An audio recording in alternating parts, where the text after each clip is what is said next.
प्रेक्षकांनो, छोट्या बयोची मोठी स्वप्न या मालिकेचा 31 जुलैचा रिव्ह्यू तुम्ही ऐकत आहात। तर आपण काल बघितलं होतं इरा कशी संतापून बयोला सांगून जाते की मी तुला सोडणार नाहीये, याचा बदला मी तुझ्याकडून नक्की घेईल। आता या विशालने इराला तिथून काढून दिलंय, जा असं म्हणतोय तो, तमाशा करू नकोस। आता इरा तिथून निघून गेल्यावर विशाल बयोला विचारतो, तू बरी आहेस ना सरस्वती? बयो त्याला नुसतं करते। पण आता हे दोघेही जण त्या इंजेक्शनच्या स्टॉकच्या रूमकडे गेलेत, म्हणजे त्यांची ती मेडिकल स्टोर रूम असते ना, तिकडे ते गेलेले आहेत। आणि आता त्या रूममध्ये बयो आणि विशाल दोघंही मिळून खूप वेळ ते औषध चेक करताय, म्हणजे त्या इंजेक्शन कोणी नेलं का, किती इंजेक्शनच्या बाटल्या होत्या, काय होत्या, रजिस्टरमध्ये किती नोंद आहे, या सगळ्या गोष्टींचा त्यांनी आज तपास केलेला दाखवला आहे प्रेक्षकांनो मालिकेमध्ये। विशाल म्हणतो, हे बघ इथे एक बाटली गायब आहे, म्हणजे नक्कीच कोणीतरी इथून एक बाटली चोरली आहे, पण कोणी केलं असेल हे काम? आता बयोच्या हे लक्षात आलंय मनोमन की हे काम नक्कीच इराच्या आईने केलं असावं, आणि बयो ते विशालला सांगते सुद्धा। विशाल म्हणतो, हो पण आपण हे सगळं सिद्ध कसं करणार आहे? त्यांनी शुभंकर सरांना मारण्याचा प्रयत्न केलाय। आता बयो म्हणते, तेच तर आपल्याला शोधायचंय, आपण खाली त्यांची काही नोंद वगैरे आहे का ते बघूया, कारण स्टोर रूम उघडणं एवढं सोपं नाही आहे। विशाल म्हणतो, हो दुष्यंत सरांकडे आणि जे मेन आहेत ना आपल्या हॉस्पिटलचे डॉक्टर्स, त्यांच्याकडेच फक्त याचं पासवर्ड आणि ते काय म्हणतात ना कार्डसारखं असतं ते। तर आता हे दोघंही जण खाली जात आहेत शोधायला की कोणाचं तिथे एंट्री आहे रूममध्ये जाताना वगैरे वगैरे। इकडे सुमन शुभंकरांची काळजी घेत असते। दादा तुला म्हणत होते ना मी एकटंच जाऊ नकोस म्हणून। आता शुभंकरांना वाईट वाटते की भारतीताईंना दिलेलं वचन मोडलं। आता तेवढ्यात बयो येते, मग शुभंकर म्हणतात, कळलं का ग बयो काही इंजेक्शनबद्दल? बयो म्हणते, नाही बाबा, पण आम्ही अजून तपास करतोय। आता बयो आणि शुभंकरांमध्ये एक इमोशनल सीन त्यांनी दाखवलाय। बयो रडायला लागते, तेव्हा शुभंकर म्हणतात, बेटा काय झालं? आता बयो म्हणते, बाबा माझ्यामुळे तुमची ही अवस्था झाली आहे, मी तुमच्यावर असा अविश्वास दाखवायला नको होता। यापुढे माझे कोणीच बाबा नाही आहेत, फक्त तुम्ही, आणि फक्त तुम्हीच माझे बाबा आहात। तुम्ही माझे काजवे आहात आणि आयुष्यभर राहणार। बाबा वाईट नका वाटून घेऊ, तुम्ही आईला दिलेलं वचन मोडलं म्हणून, शेवटी माणूस महत्त्वाचा आहे ना।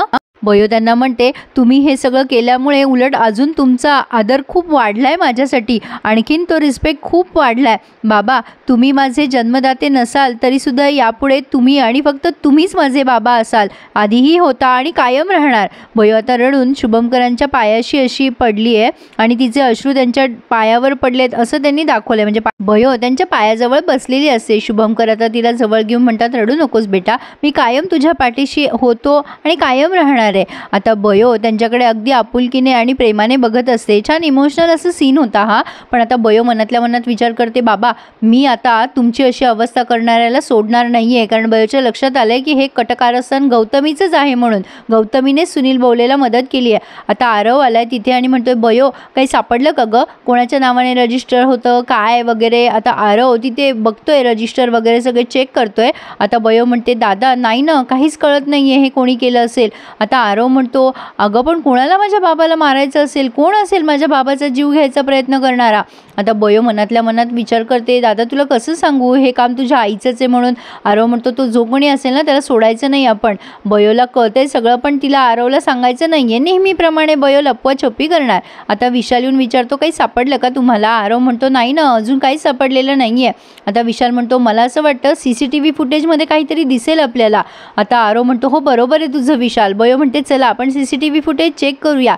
गौतमी तिथे स्टोर रूम जवळ असते आणि आता तिच्याही लक्षात आलंय की इथे CCTV कॅमेरा आहे आणि त्यामध्ये नक्कीच दिसणार आपण इथे आतमध्ये गेलोय, आणि ती बयो एवढी शातीर आहे की ती हा कॅमेरा नक्की चेक करणार। इकडे रमाकांतला आलेलं असतं टेन्शन, पुढे कसं होईल काय होईल, आणि आता त्याच्या टेन्शनमध्ये भर तेवढ्यात तिथे पोलीस आलेत। रमाकांत त्यांना बघून खूप घाबरतो। पोलीस तिथे आलेत आणि म्हणतात, तो सुनील बोवले इथेच राहत होता ना तुमच्या घरी? रमाकांत घाबरतो आणि म्हणतो, हो हो साहेब इथेच राहत होता। काय झालं हो साहेब? आता ते पोलीस म्हणतात, त्याचं काही सामान आहे का तुमच्याकडे? आणून द्या सामान, आणि नसेल तर आम्ही शोधाशोध करतो इथे।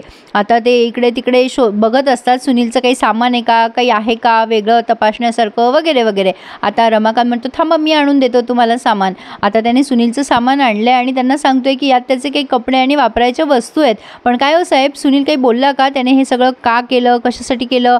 आता हे पोलीस म्हणतात, नाही अजून तर काही बोलला नाहीये, पण आता लवकरच आम्ही त्याला बोलतं करू, काही माहिती लागली तर आम्ही पुन्हा इथे येऊ, असं म्हणून ते आता तिथून निघून गेलेत। आता पोलीस गेल्यावर रमाकांतने सुटकेचा निश्वास सोडला खरा, पण आता त्याच्या डोक्यावर म्हणजे गौतमीच्याही डोक्यावर टांगती तलवार आहेच। आता गौतमी विचार करत असते, काही करून ते CCTV फुटेज डिलीट करायला हवं असा विचार करून ती त्या स्टोरूमकडे चालली आहे.